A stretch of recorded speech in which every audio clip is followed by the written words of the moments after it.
We're stuck on constipation here. So the symptoms, how constipation can be part of the symptoms is we're not digesting our food properly. The liver could be under stress. The liver produces bile. And so that's what we're looking at there. And also, if you're taking things for acid reflux, like PPIs, things that neutralize the stomach acid, that can also cause constipation, as well as a number of other medications can also cause that. But the other thing that we're looking at too is when your body is not digesting food properly. And so we want to make sure that we're having a proper bowel movement every single day, and it should be easy. It shouldn't be difficult. And the reason why we want to make sure that's happening every single day is because that is our body's main way of getting rid of any toxicity. So we don't want to have constipation. Chronic constipation can breed a number of different illnesses and sicknesses and be the root cause of a lot of different problems in the body, because you don't want that toxic waste to be contained within your body.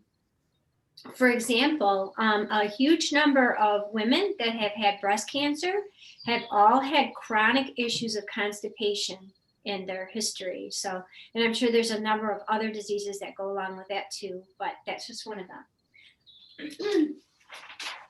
So, question. Oh, sorry, go ahead. Oh, no, that's okay. Go ahead. I was going to say, like, I know you said a person has to go every single day, but like, say, for example, a person's body is different and they can go like every other day. Is that still considered normal? No. And I have people that come into my office and they'll say, oh, well, my doctor told me that it's normal for me to go every 2 or 3 days, but no, it's not. Your body needs to be getting rid of that waste every single day. In fact, in the most efficient way, your body will be having a bowel movement after every single meal. But, we must at least be going at least one time a day. So that's super important. On the opposite end of that, we're looking at diarrhea. So that can be attributed to also a sluggish liver. If you're not digesting your food properly, what that can do is create a lot of irritation and inflammation in the colon, and that creates diarrhea. There are a number of different things that can cause that. So that's also one of the symptoms of auto-intoxication. Another thing that we're looking at is skin issues. So with auto-intoxication, sometimes people will have cystic acne, they'll have persistent acne, rashes, hives, just different things like that. And the reason why we can see that with toxicity is because your skin is actually one of your body's pathways to getting rid of toxins. So when you sweat, your body is getting rid of toxins, and your skin is even sweating when it's imperceptible, when you don't know, but it's eliminating toxins through the skin. So that being said, if you're not having regular bowel movements and you're not getting rid of toxicity in a normal way, your body will actually try to push that out through the skin, and that's where you'll see a lot of skin issues like that. And two, if you're taking in a lot of different elements that are actually toxic to the body, like too much sugar and things like that, that's where you'll be seeing moles and just different things like that. So we need to pay attention to our skin also. Another thing that we can see when there is an issue with autoimmune is a lack of appetite. So some people will say to me, well, I don't eat until the afternoon. I can't eat first thing in the morning. So there are a few reasons why we might be seeing that. One could be liver stress, one could be kidney stress. But the thing that we also look at is if there's sluggish digestion. So if this digestive process is slowed in the body, and your body is already trying to deal with that, it's not going to want to take in another meal and start having to try to digest that too. You're just not going to feel like eating. So that's another thing that we look at also. Another thing that we are looking at too is nausea. So when we have a lot of nausea,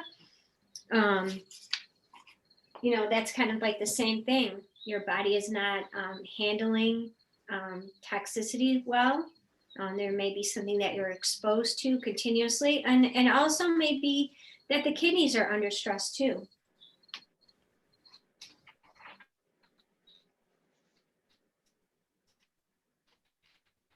The other thing that we're looking at, so if you have a lot of fatigue, it could be from a number of reasons. It could be that you're not assimilating nutrients that you're eating properly.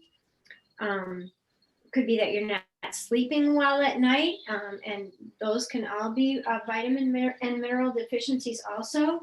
But once again, when the liver is toxic and it's recirculating those toxins through the body, that wears down the liver and drags down the liver, and that can create fatigue. Your liver does a lot of different things in the body. It creates bile, it creates hormones, and it also cleans and filters the blood. So that's why a lot of times the liver is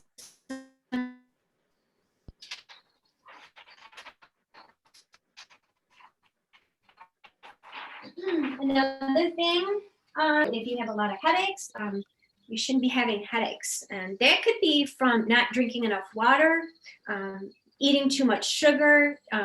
There could be a number of things that could be causing that. But once again, that's your body is not functioning the way it should be.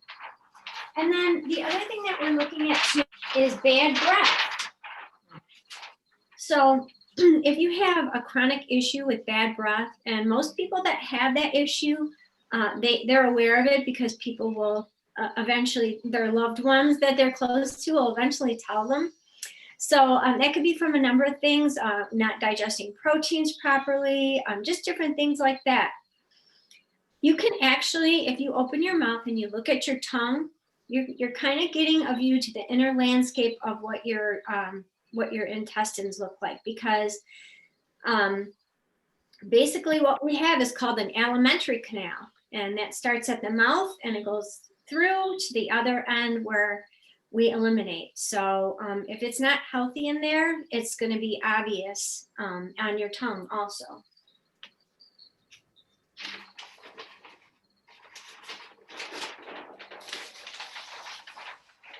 So this is actually new to me. I wasn't really, didn't really know a whole lot about fibromyalgia, but I did actually learn a few things. So it affects the central nervous system, and it also affects the way your body processes pain. So it has difficulty defining the difference between painful and non-painful signals. And what I also found out is there's also a genetic predisposition for depression that goes along with fibromyalgia.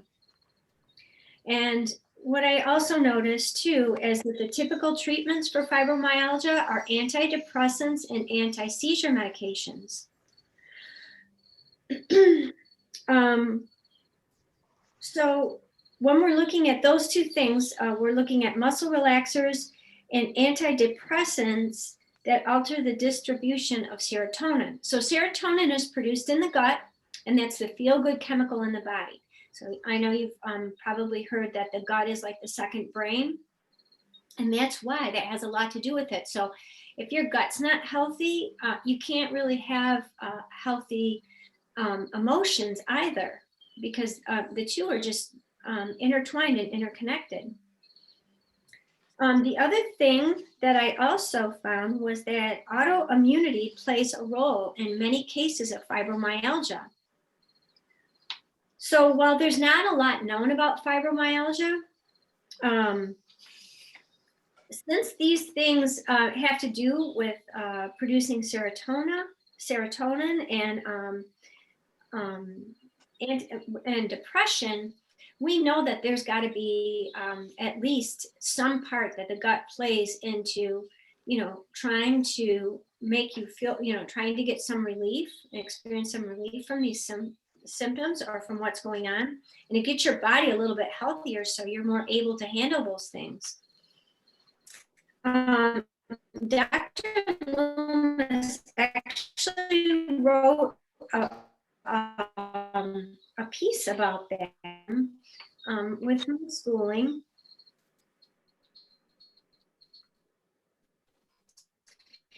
And he wrote a little piece, and in it, he also said, let me just find the place here that I was looking at. I'll just read this one paragraph. While the process may sound efficient, it is actually burdensome by bacterial or fungal action on inadequately digested food that could not be absorbed into the body and used for nourishment, cause an inflammatory response that is associated with the so-called leaky gut syndrome and fibromyalgia. These are Dr. Loomis's words. How do you spell his last name? L-U-M-A-S? No, L-O-O-M-I-S. Okay, thanks. You're welcome. These conditions have deservedly received a great deal of attention in the past few years, but not enough has been paid to their association with poor digestion. So we know that there is some connection there. And so what that tells us is that makes it even more important for you to be paying attention to your digestion and to make sure that you're eating good, nutritious food. Also, what I did find out too is that in often cases with fibromyalgia, there has been previous emotional or physical trauma that has occurred. And sometimes fibromyalgia has been in a family history. And we also know that these traumas and things like that, emotional traumas, can actually be passed down genetically. So 10 million people in America are affected by fibromyalgia, and that's a big number. And then as we kind of talked about, depression and anxiety are 4 times more common in people with fibromyalgia. And we know that depression and anxiety have a lot to do with the gut health. So we already talked about antidepressants and anti-seizure medications being the medical answer for that. But we're going to talk about what you can do to help strengthen your body, your immune system, and your gut. So one of the most important things that you can do is make sure that you're drinking adequate water. So when we're talking about adequate water, we want to make sure that you're drinking not from the tap, so purified or distilled water. And then the general rule of thumb is you take your weight, divide it by half, convert that to ounces, and that's about how much water you should be drinking in a day. So drinking water serves a number of purposes, but one of the things that we look at is your tissues actually need a lot of water to function properly, and your body needs that water to remove those toxins from your body. The other thing that we want to look at is your diet. So you're going to want to make sure that you're having a diet that's as clean as possible. So I like to use the 80-20 rule with people that come into the office. And what that is that I ask that 80% of the time they're being really faithful and really strict with having a good diet, eating super clean. And then that little 20%, every once in a while, you have a little bit of a cheat. So that way you don't feel like you're going without. You don't have to have a little cheat, but that way you always have that in the back of your mind. So it's like you don't feel like you're deprived, or you stay on some kind of a diet for so long and then finally you just break down and go crazy and have potato chips and ice cream, and it becomes part of your routine. So what we really want to do is make sure that eating healthy is more of part of the routine. than having these snacks and things like that. The other thing that's really important is getting adequate sleep. So we kind of talked a little bit earlier about how to get better sleep. So doing those breathing exercises, so with the electrical currents, trying to make sure that at least that blue light, things like that. A good thing would be to maybe if you can do a little bit of meditation before bed, just to help relax your body. But the breathing exercise. And then the other thing that we also want to look at is exercise. So we always want to make sure that, when you have a lot of physical things going on, you want to make sure that you get the consent of your doctor. But generally 15 to 20 minutes of exercise a day actually has quite an influence on your gut health as well, which is quite surprising. So you can actually do a lot of good for your gut when you exercise. Now, this can be in a number of ways. You can go for walks, getting fresh air outside. You can do resistance bands. Those are super easy. You can do that while you're watching TV, those resistance bands, but you're still stimulating the muscles and working out the body a little bit. It doesn't have to be anything, crazy like running a marathon or anything like that, but just do your 15 to 20 minutes every single day. Everybody can commit to 15 to 20 minutes, but it's making a habit for you. That's important. So the other thing is that we already talked about is having regular bowel movements. I can't stress enough how important this is. Our deep breathing exercises that we've talked about. And another thing most people have never heard of, or a lot of people haven't, is dry skin brushing. Have any of you ever heard of that? I have. So what that is, that's good, Mary Lou. So what that is it's a special little brush. It's basically like a little shower brush, but you're going to use that on dry skin, as the name implies. And what you want to do is you want to maybe do that just a few times a week, 2 or 3 times a week. And what you do is you start down out at your legs, at the bottom of your legs, and just with strokes, you work your way up. Everything is geared to going towards the heart. So you're going to go upward strokes on the arms. When you get to the stomach, you're going to go clockwise around the navel. And what this does is it helps to, once again, it helps to calm the central nervous system. It helps to lower the blood pressure. It helps to get stimulation into that tissue. And it also helps with the lymphatics. So it helps the lymphatics, pardon me, in a couple different ways. First of all, when you have lymph nodes behind your knees, in your groin, under your armpits. So when you're getting that, a little bit of stimulation like that, you're getting those lymphatics moving. The other thing is, as we kind of talked about before, we eliminate a lot of toxins through our skin.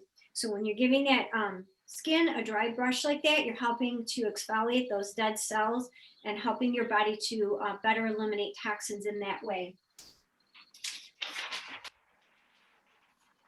And the other thing we want to do is we want to avoid wheat and dairy as much as possible. And wheat means crackers, cookies, cakes, breads, all those kinds of things we want to try to stay away from. Now there are more alternatives where you can get nut-based type things, nut-based crackers and things like that. Things that don't contain wheat in them. So you want to read your labels. But, and then the same thing with the dairy. Dairy is very mucus and inflammatory to the body, mucus forming and inflammatory to the body. So you want to try to avoid dairy as much as possible also.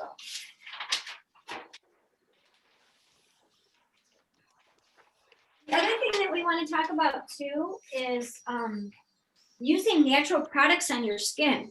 So we talked a little bit before about how absorbent the skin really is. I personally use coconut oil on my skin. So something that I would actually ingest is something that I put on my skin because we know that the skin absorbs things. And if you want to If you want to use scents, you know, if you prefer lotions that have scents, what you can do is you can take your coconut oil, add a few drops of essential oil, and you have your own unique blend or unique scent that you can make that's all your own. So that's really good. The other thing too that we want to be careful about are laundry detergents and things like that. Perfume-free and dye-free are really better choices. You can actually look up on the internet and make homemade laundry soap, which is super easy to do. We're having our clothes next to our skin all day long. So if you're using dryer sheets are terrible. They contain all kinds of chemicals. And you would be surprised at the sensitivities that those bring out in people. So the other thing that we want to look at is regular massage. And I think, you know, in your case with fibromyalgia, I know that there's a lot of pain and everything in the muscle tissue. So even if just getting a light massage, but you're trying to work those toxins out of the body so your body can efficiently eliminate.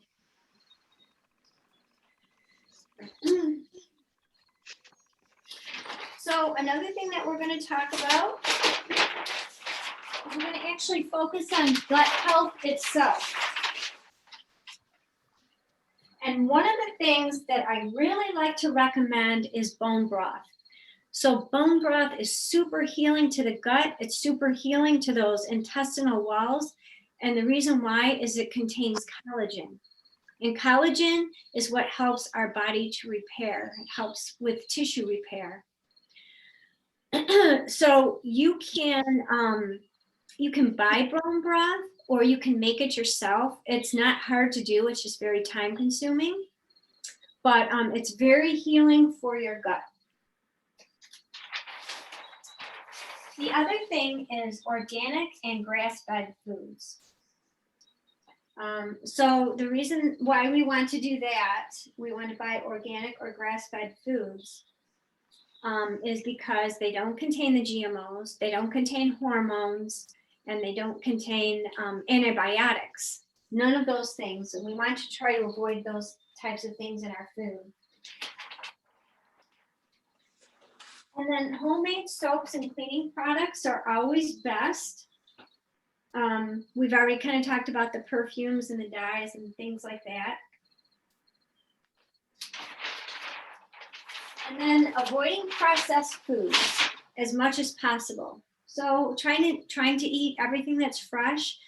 A lot of people have sensitivities to vegetables and things like that.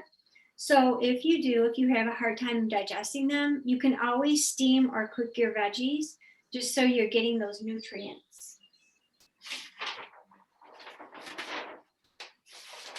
And the other thing that I recommend is taking digestive enzymes. So digestive enzymes help you to digest your food, and they also help you to assimilate your food. So they actually give your body a tremendous benefit, and they're tremendously helpful to your body. So every living thing contains enzymes. Plants, animals, human beings, we all contain enzymes. We have hundreds of different types of enzymes in our body. They all do different things. But enzymes you can think of as energy workers in the body. So without enzymes, you could not eat or have it or take any kind of nourishment in and have it digested and get those vitamins and minerals without the enzymes. So we made it through. Oh, yes. Thank goodness for that. I'm so sorry again, Karyn. I apologize. It all worked out. It all worked out great. So, yeah, so I wanted to say thank you for inviting me, Cindy, and it was my pleasure. Well, thank you for coming. Yes, thank you for having me, and it was very nice to meet you, and Cheryl, and Ron, and Mary Lou, and Catherine. Very nice to meet all of you. And you can feel free to call me or text me or message me if you have any other questions or anything like that.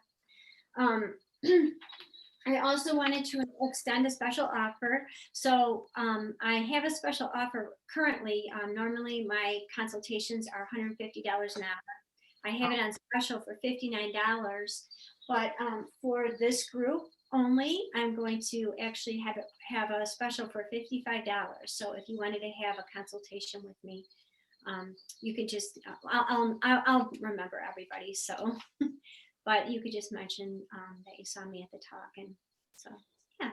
If we have a question, then we could text you.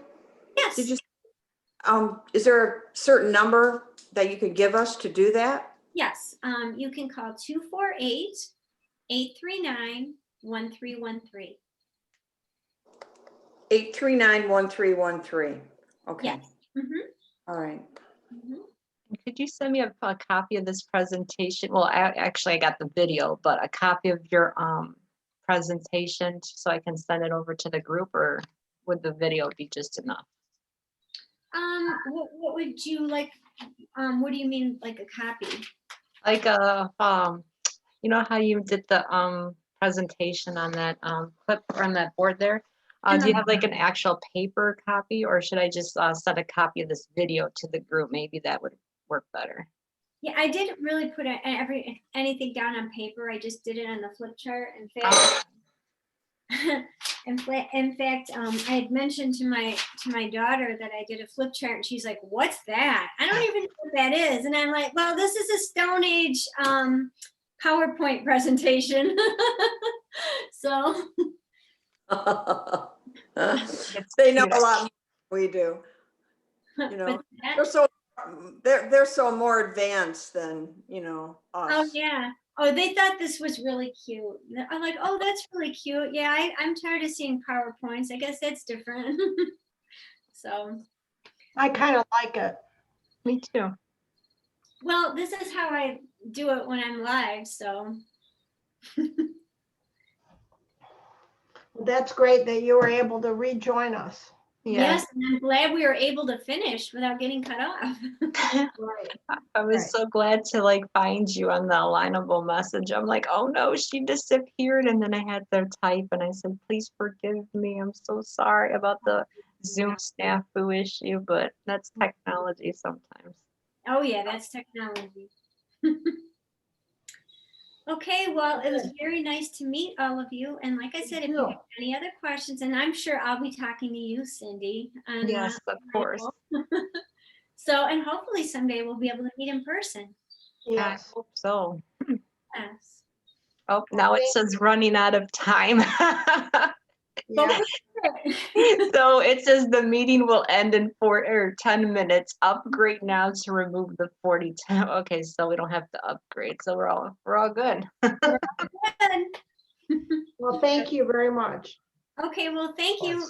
Thank you for having me. I really appreciate it. Thank you. Feel free to send me some more business cards and brochures so I can send to the group sometime. Okay. And I'm going to send you those breathing exercises too. All those two, yes. Thank you so much. Okay, you guys all have a nice day. Thank You too. Bye-bye. Stay safe and warm. You too. Yep. Bye-bye. Bye. Bye. Thank you. Oh, that was really great. What do you guys think? Yeah.